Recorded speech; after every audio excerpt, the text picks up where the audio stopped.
अर्थ में है, मानव को छोड़। देखिए सबसे पहले इस धरती का कौन सी अवस्था थी, इन चारों में आप देखिए। उसके बाद कौन सी आई होगी, प्राणावस्था। उसके बाद कौन सी आई होगी, जीवावस्था। मानव तो बाद में ही आया है, तो पहले तो व्यवस्था थी। ये तीनों अवस्था थी तभी मानव का आने का धरती पर, मतलब जो बना है धरती की व्यवस्था, जो ये तीनों अवस्था आई है उसके बाद ही मानव का आना हुआ है। तो जब मानव नहीं था तब तो कोई नहीं मारता था, तो मानव ही आके इसको मारना शुरू किया। तो क्या हुआ कि तीनों अवस्थाएं व्यवस्था के अर्थ में है। जहां से मानव की भागीदारी शुरू होती है वहां से अव्यवस्था निकलती है। लेकिन मानव भी व्यवस्था में होने की प्रवृत्ति के साथ है। हम जितने लोग यहाँ हैं, बाहर किसी से पूछे, नहीं मैं तो व्यवस्था में ही जीना चाहता हूँ, सही करना चाहता हूँ, हर कोई ऐसा ही बोलेगा, क्योंकि इंटेंशन के रूप में उसकी चाहत तो शुभ के अर्थ में ही है, सही उसको उपलब्ध नहीं है, इसलिए कुछ गड़बड़ हो जाए। तो जहां से मानव की भागीदारी शुरू होती है वहां से अव्यवस्था निकल के आती है। इसमें भी आप मोटे रूप में देखिए कि इन तीनों अवस्थाओं को नुकसान जो पहुंचाया है वो पढ़े लिखे लोगों ने ज्यादा पहुंचाया है, कम पढ़े लिखों ने? चारों अवस्थाओं को, तीनों अवस्थाओं को देखा जाए तो कि मानव ने भी कैसा, जो ज्यादा पढ़ा लिखा है, शिक्षित, जो तीनों अवस्थाओं को जो नुकसान पहुंचाया है वो शिक्षित व्यक्ति ने ज्यादा पहुंचाया है या कम पढ़े लिखे ने? शिक्षित। तो ये क्या हो रहा है, जैसे जैसे 50 सालों में शिक्षा बढ़ी है या 100 साल बोले शिक्षा बढ़ी है, वैसे वैसे समस्याएं बढ़ी हैं घटी हैं? बढ़ी है। कितना खुश होकर बोलते हैं। तो हम समझदार हो जाए, मुद्दा इतना ही है कि शिक्षित और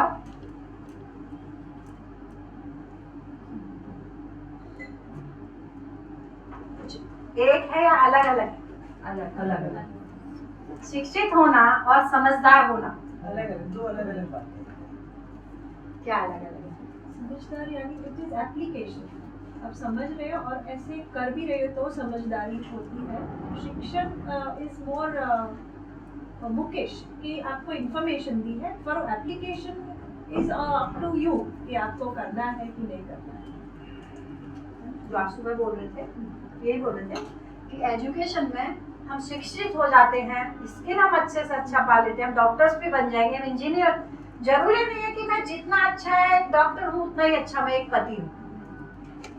एक व्यक्ति ऐसा हो सकता है कि शिक्षित हो, ऐसा हो सकता है क्या? एक व्यक्ति क्या हो, शिक्षित हो लेकिन समझदार नहीं हो, ऐसा हो सकता है? हो सकता है। एक व्यक्ति शिक्षित नहीं हो लेकिन एक व्यक्ति शिक्षित भी नहीं हो और समझदार भी नहीं हो, लेकिन हम क्या चाहते हैं? दोनों। तो हम मेन ये चाहते हैं कि हम शिक्षित भी हों और समझदार भी। शिक्षा से हमारी क्या अपेक्षा है, मतलब मैं क्या चाहता हूँ, सिंपल सी भाषा में ही आ जाए कि मैं पैदा हुआ हूँ तो आखिर में कुछ चाहता तो हूँगा, मैं कुछ ऐसा होगा कि मेरे को ये चीज उपलब्ध होगी तो ठीक ठाक हो जाएगा। तो उसमें रखे कि मैं स्वयं के प्रति विश्वास पूर्वक जी पाऊँ, परिवार में समृद्धि हो और संबंधों में तृप्ति हो और स्वस्थ शरीर उपलब्ध हो, इतनी मेरी आवश्यकता है। तो क्या लगता है इसके अलावा कोई अपने को और आवश्यकता है क्या, चारों पॉइंट के अलावा?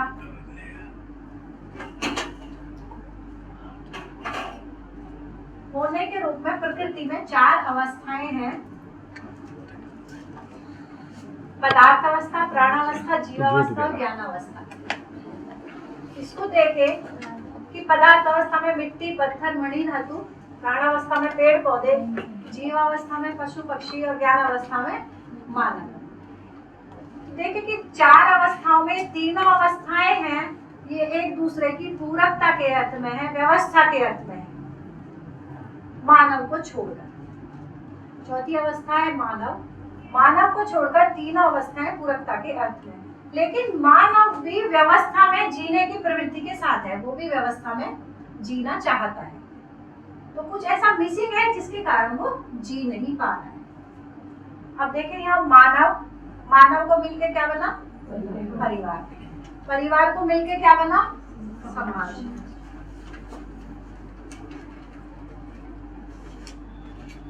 और इसको पूरे के चलाने के लिए कोई मानवकृत व्यवस्था।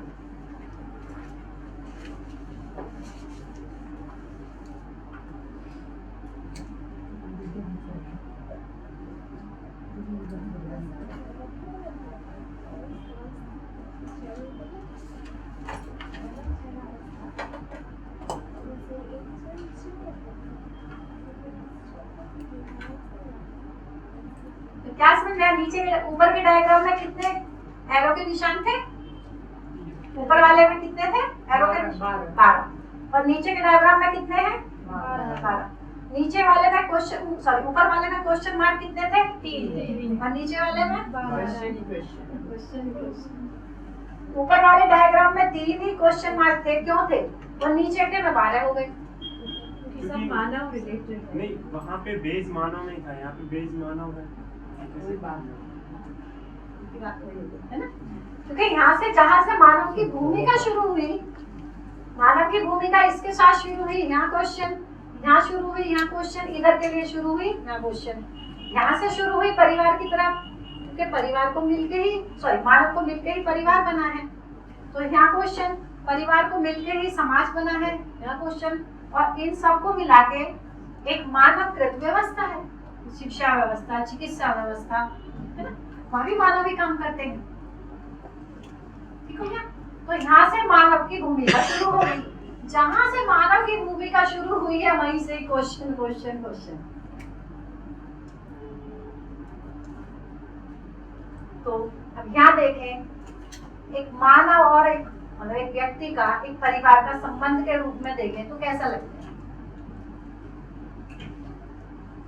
संबंधों के रूप में स्थिति देखें तो कैसा लगता है? गुजरात में तो फिर भी बहुत अच्छा है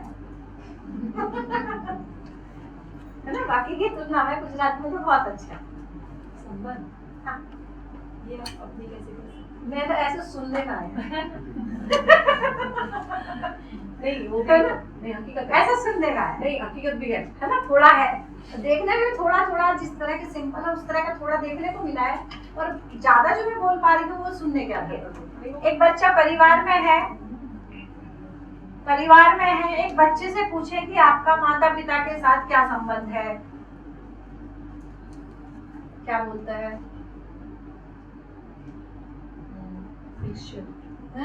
मिक्सचर बोलता है, अच्छा भी बताता है, अच्छा भी बताता है ना, बुरा भी बताता है, सभी तरह का, सभी जगह है। पर जनरली जिस तरह का हमारे माँ बाप के प्रति हम लोगों का भाव था, आज वैसा पीढ़ी का तो नहीं है, उतना तो नहीं है। जैसे हम अपने माँ बाप के प्रति हमारा था, उस तरह हमारे बच्चों का तो हमारे प्रति उतना नहीं है। तो देखने में मैं सबके लिए नहीं बोल रही, ऐसा हो सकता है कि बहुत अच्छा होगा, पर जनरल जो बात है वो पहले से, वो जो बात हुई कि जैसे जैसे शिक्षा आई है वैसे वैसे समस्याएं बढ़ी हैं, तो वैसे तो हुआ है, गिरावट तो आई है। ठीक है, तो यहाँ देखें कि एक बच्चे को परिवार से शिकायत है, मतलब माँ बाप से शिकायत है कम ज्यादा रूप में, और एक परिवार को बच्चे से शिकायत है कि हम बच्चे को हर तरह की सुविधा उपलब्ध करा देते हैं। हम एसी स्कूल में भेज सकते हैं, एसी बस में भी भेज सकते हैं, सब कुछ उपलब्ध, हर तरह की सुविधा, हर तरह का, लेकिन उसके बाद भी शिकायत बनी हुई है। सुविधा के रूप में हमने मतलब जो हम उनको दे सकते थे, हमने हर सुविधा उपलब्ध कराई है, लेकिन फिर भी कहीं ना कहीं शिकायत बनी हुई है, क्योंकि जो भाव का पोषण होने की आवश्यकता थी वो नहीं हुआ है। वो मैं बोलना चाह रही हूँ कि फिजिकली प्रेजेंट रहना बहुत जरूरी है। वो फिजिकल से ही होगा ऐसा जरूरी नहीं है। देखिए कहीं ना उन्होंने वहाँ लगाया वो चीज को, यही कहना चाहिए, उन्होंने कहीं ना कहीं भौतिक साधनों में, वो वहाँ घर में नहीं उपलब्ध हुए, भौतिक साधनों में लगाया, वो चीज उपलब्ध करा दी, है ना, लेकिन उससे नहीं रहे, लेकिन भौतिकता से वो संतुष्ट नहीं हुआ। घर में भी रहते और मानसिक रूप से नहीं सपोर्ट कर पाते तब भी नहीं होता। तो मेन ये है कि वो समझ वाला पार्ट हमारे पास भी था, भी जो हमारे पास था भौतिकता वाला वो उपलब्ध करा दिया, उतना ऐसा बच्चा संतुष्ट नहीं हुआ। तो उसको तो जहाँ हर मोड़ में जहाँ परेशानी लगती है, उसको लगता है कि मेरे माँ बाप ने मेरे को ये नहीं बताया। अच्छे से अच्छी हमने एजुकेशन जो मामला किया कि शिक्षित वाला मामला तो हमने पूरा कर दिया, जो समझदारी वाला मामला था वो अधूरा रहा। भाई मेरी बात अपने पति के साथ ठीक से नहीं जमती है, नहीं बनती है, तो मैं अब किससे पूछूं? किस शिक्षक से पूछूं, किस माँ बाप से पूछूं, किससे पूछूं? तो ये कोना तो मेरा खाली रहेगा। मैं 20 साल स्कूल तो गई थी, भाई 20-22 साल में स्कूल गई, वो चीज मेरे को उस समय मिल रही थी कि मेरे को भाई बहन के साथ, माँ बाप के साथ, टीचर्स के साथ कैसे रहना है, घर में परिवार में कैसे रहना। कहाँ हुआ वो पूरा? क्योंकि हम भी इसी अपेक्षा से स्कूल में भेजते हैं कि हमारा बच्चा अच्छे से पढ़ ले, अच्छे से जॉब लग जाए, अच्छे से डॉक्टर बन जाए, अच्छे से इंजीनियर बन जाए। हम कहाँ इतनी अपेक्षा करते हैं कि हमारा बच्चा एक अच्छा इंसान बन जाए? जो स्कूल में भेज रहे हैं खाली एक ही अपेक्षा से तो भेज रहे हैं, मतलब देखिए डोमिनेट वही वाला है, चाहत के रूप में कुछ भी सही, लेकिन चाहते हैं हम, पर चाहत के लिए हम ऐसे कार्यक्रम के लिए तो कहीं नहीं भेज रहे। 7 दिन के लिए भी आपको कहीं ऐसी क्लास में जाना पड़े, अरे ट्यूशन छूट जाएगा, वो छूट जाएगा, मतलब 7 दिन के लिए नहीं भेज पा रहे हैं। उसके लिए हम 20 साल लगा रहे हैं, डॉक्टर या इंजीनियर 25 साल बनाने के लिए, पढ़ाने के लिए। पर कहीं हमको इस तरह की बात होगी हम 7 दिन के लिए नहीं निकाल पा रहे हैं। तो चाहत के रूप में है कि मेरा बच्चा अच्छा बने, और उसके लिए हम कार्यक्रम कहाँ कुछ दे पा रहे हैं। तो एक बच्चे को परिवार से शिकायत है, परिवार को बच्चे से शिकायत है, वो भी क्योंकि हमने जितना प्रयास उसके लिए किया था वो उतने को पा लेता है। तो मेरा लक्ष्य था कि मेरा बच्चा डॉक्टर बन जाए, वो बन गया, पूरा पढ़ गया, उसने पैसा भी कमाना शुरू कर दिया। अब मेरे को लगता है कुछ मिसिंग हो गया। अब इसमें बच्चे की क्या गलती है? हमने जिसके लिए काम किया, जिसके लिए हमने पूरी ताकत लगाई, उसने उसको पूरा कर भी दिया। लेकिन हमने दूसरे पार्ट के लिए तो ताकत लगाई नहीं, जिसकी हमको शिकायत है। बात जिसकी हमको शिकायत है उसके लिए हमने कहाँ दम लगाया? तो ये पार्ट हमारा पूरा हो, परिवार में भी सबसे महत्वपूर्ण तो वो ये शिक्षा में ही पूरा हो। शिक्षक हर जगह, शिक्षक अभिभावक है ही, शिक्षक जो है वो पहले तो अभिभावक है ही ना कहीं कहीं ऊपर। जरूरी नहीं कि जो मेरा बच्चा पैदा होगा मैं तभी अभिभावक होंगी। समझने का काम तो हर आदमी हर बच्चे के लिए कर ही सकता है। लगता है कि कहीं ना कहीं हमारी शादी होगी, बच्चा होगा, तभी हम अभिभावक कहलाएंगे। फिर अभिभावक का मतलब फिर ये नहीं मान के चले कि हमारा बच्चा होगा हम तभी किसी को शिक्षा देंगे। शिक्षा का मतलब है समझदारी। समझदारी हर आदमी के पास, जिसके पास उपलब्ध होगी, सभी सबको दे ही सकते हैं। तो अब यहाँ क्या निकल के आया कि हमारी शिकायत इतनी ही है कि हमारे बच्चे भी पढ़ लिख के ATM मशीन बन जाए। इतना ही तो चाहते हैं, इतना ही तो चाहते हैं। और बच्चे भी माँ बाप को ATM मशीन ही समझते हैं। जब चाहे उतना में दे दो। बच्चे भी अपने माँ बाप को मतलब वही समझते हैं ATM मशीन जब चाहे इतना देना ही है। और इस अधिकार से मांगते हैं जैसे देके भूल गए हो। बच्चे और इस अधिकार से मांगते हैं जैसे पहले उधारी दे गए और अब वापस मांग रहे हो। तो हम जैसा है मतलब है वैसा ही हम बच्चों से अपेक्षा भी उतनी करते हैं, क्योंकि हमने जो उनको दिया है वैसा ही हम अपेक्षा करते हैं कि हमारा बच्चा भी केवल उतना हो जाए, उतना हो भी जाता है। दूसरा निकल गया है समाज। अब क्या हुआ, मानव को मिलकर परिवार बना। अब ये मानव भ्रमित है तो परिवार भ्रमित होना ही है, परिवार भ्रमित है तो समाज भ्रमित होना ही है। तो क्या होगा, आप बोलते हैं समाज के साथ, एक बच्चे से पूछो आपका समाज के साथ क्या संबंध है, क्या बोले? समाज पूरा खराब है, पूरा खराब है। समाज ने मेरे लिए किया ही क्या है? शिक्षा व्यवस्था खराब हो, खराब स्कूल खराब हो, खराब, वो भी तो ऐसे ही बोलेगा ना, निकल के आया। तो एक बच्चे को परिवार से भी शिकायत है, समाज से भी शिकायत है, और इन सबको मिलकर जो व्यवस्था बनी है, ये भी मानव से मिलकर बनी है, तो व्यवस्था होगी या अव्यवस्था होगी? अव्यवस्था ही होगी। फिर सारे ढांचे खराब हैं, वो है, तो निकल के आएगा ही। तो कहाँ से गलती हुई कि केवल और केवल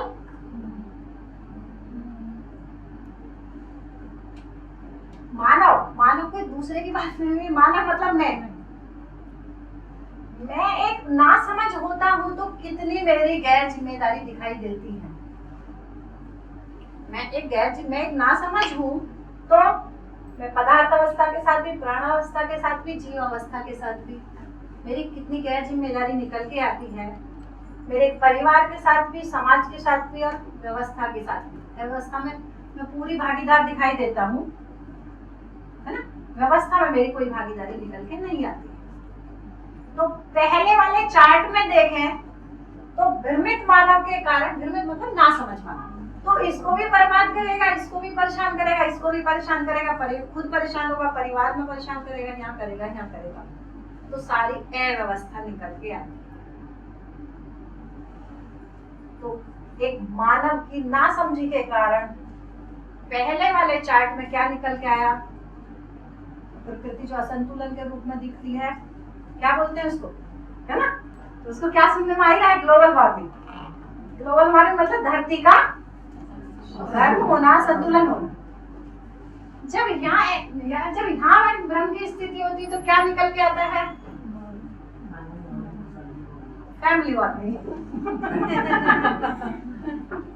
तो पहला वाला डायग्राम में ग्लोबल वार्मिंग और नीचे वाले में फैमिली वार्मिंग। तो यहाँ के रूप में ग्लोबल वार्मिंग, यहाँ नीचे फैमिली वार्मिंग। यहाँ धरती गर्म हो रही है, यहाँ मानव गर्म हो रहा है। किसी को छेड़ के जरा सा देखो, तैयारी बैठा कुछ बोलने के लिए। बोलने भर की देर है, जब तक बात नहीं करो तब तक ठीक है, बस बोल भर दो तो तैयार बैठा ही था। चाहते तो ये देखिए धरती पर भी संतुलन हो और हम ठीक से परिवार में सभी जगह हम ठीक से जी पाए, चाहते तो ऐसा ही। तो चाहत हमारी पूरी हो पाए। मेरे को शिक्षा का बार जो मैं बीच में बोलती थी कि शिक्षा में कमी है, केवल और केवल आशय यही है कि जो सुबह बात भी कर रहे थे, जैसे कि हर बच्चा अपने जिंदगी के महत्वपूर्ण 20-25 साल मिनिमम लगा ही रहा है। नर्सरी के जीवन के G2 क्लास 1 2 3 4 12, फिर 5-7 साल का कुछ और, मतलब 20-22 साल हर बच्चा स्कूल जा ही रहा है। क्यों ना उसको सही उपलब्ध उस समय हो जाए।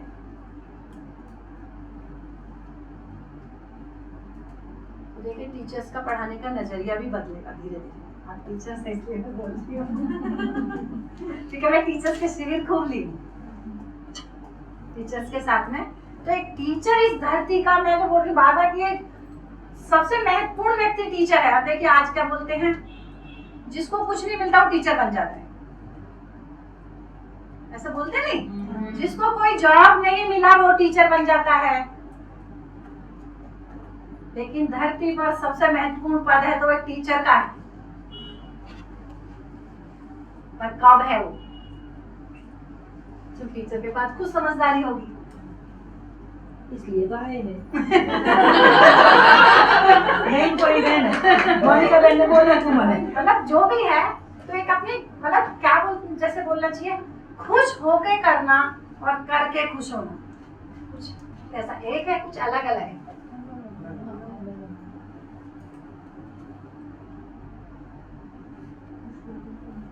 मतलब इसमें क्या एक ही जैसा है, कुछ अलग अलग है, अलग अलग है। इसमें ठीक कौन सा है? हैं? और हम कहाँ खड़े हैं?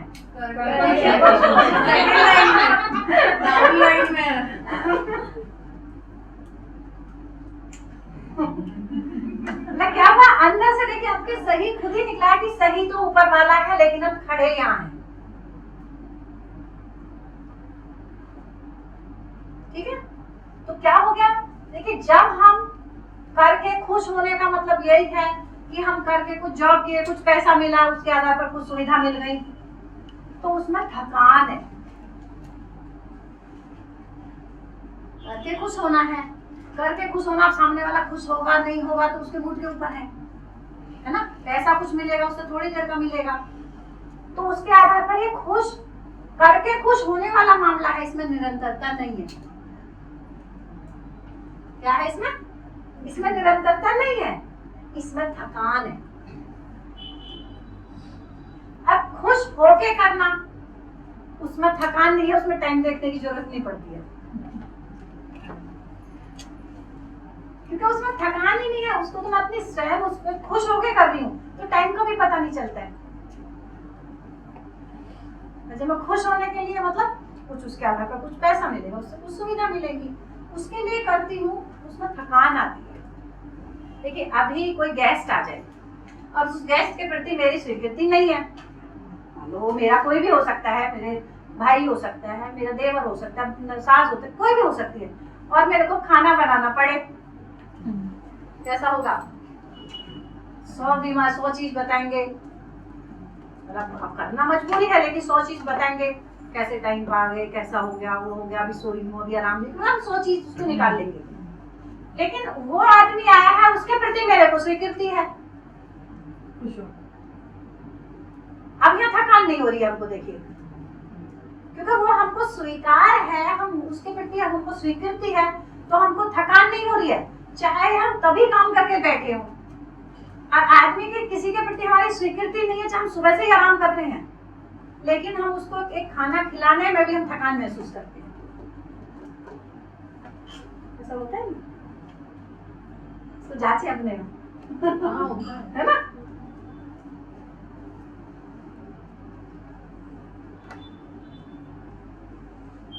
तो वही मामला है कि हम खुश हैं तो हम सब कुछ करने के लिए तैयार हैं, हम परेशान हैं तो हम खाली होने के बाद भी कुछ करने के लिए तैयार नहीं हैं।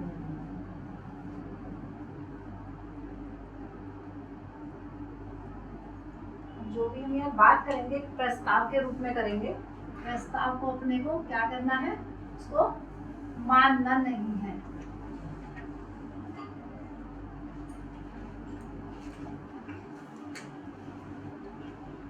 बात करते हैं शिविर क्या है। ठीक है, ये शिविर क्या है?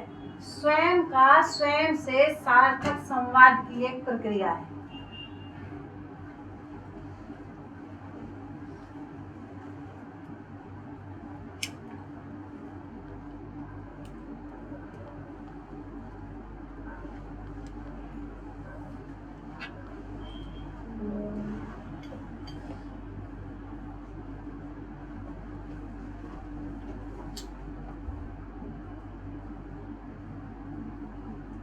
शिविर क्या है? स्वयं का स्वयं से सार्थक संवाद की एक प्रक्रिया है। भय प्रलोभन आस्था से विश्वास की ओर यात्रा है, मानने से जानने की ओर।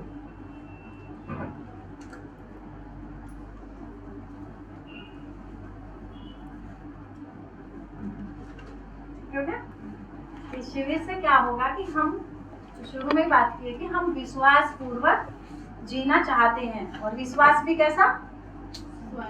स्वयं के प्रति विश्वास कैसा? हर क्षण हर पल निरंतर। हम विश्वास भी कैसा चाहते हैं? निरंतर, कि मैं जो भी कर रही हूँ सही है, सबके पास साथ में वैसे ही अच्छे से जी पाती हूँ, इस बात का मेरे में भरोसा है। तो क्या हुआ कि ये स्वयं का स्वयं से सार्थक संवाद है। कैसा? अभी हमारा संवाद होता है, ऐसा नहीं है संवाद नहीं होता है, संवाद तो होता है, सार्थक नहीं होता है। संवाद तुम अकेले में बैठे बैठे कितनी देर, संवाद का मतलब है कितनी बैठे बैठे कुछ ना कुछ सोचते ही रहते हैं। दूसरा है ये शिविर क्या है? भय प्रलोभन आस्था से विश्वास की ओर यात्रा है।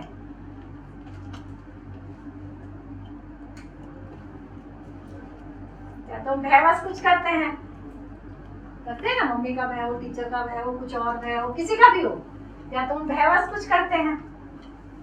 या प्रलोभन, अच्छे नंबर ले आओ तुमको गाड़ी मिलेगी करते हैं ऐसे हम।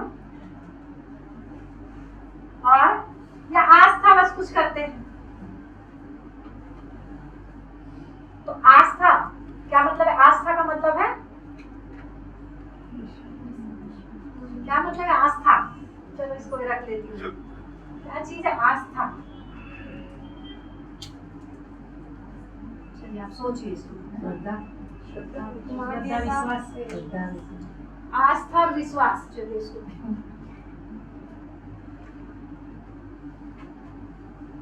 बोले आस्था बराबर विश्वास। चलिए इसको रखती हूँ, इसको पूरा करके तुरंत इसको रखा है। और मानने से जानने की ओर यात्रा है। अभी हम कोई चीज को करते हैं, किसी ने ऐसा बोल दिया ऐसा कर लो, हम करने लगते हैं।